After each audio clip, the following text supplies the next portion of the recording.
காலையில நெனச்ச டைம் எந்திரிக்கிறதே பெரிய சாதனை தான். அதுலயும் நெனச்சது சமைக்க முடியலனா கூட ஏதாவது செஞ்சு சமையல் முடிச்சு லஞ்ச் பாக்ஸ் பேக் பண்றதா அத விட பெரிய சாதனை. ஏதோ பெரிய விஷயத்த நம்ம பண்ணி முடிச்ச மாரி ஒரு திருப்தியே கிடைக்கும்.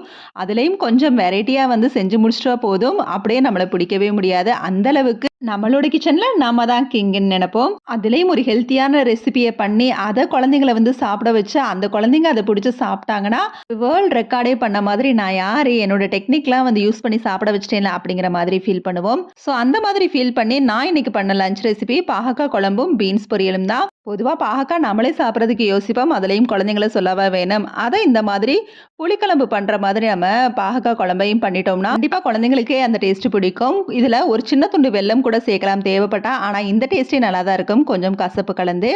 அடுத்து காய் பொரியல். எந்த காய் பொரியல் பிடிக்கலையோ, அதுல இந்த மாதிரி கடைசியா முட்டைய உடைச்சு ஊத்தி பெப்பர கலந்துட்டோம்னா, இந்த காய்க்கும் நோ சொல்ல மாட்டாங்க.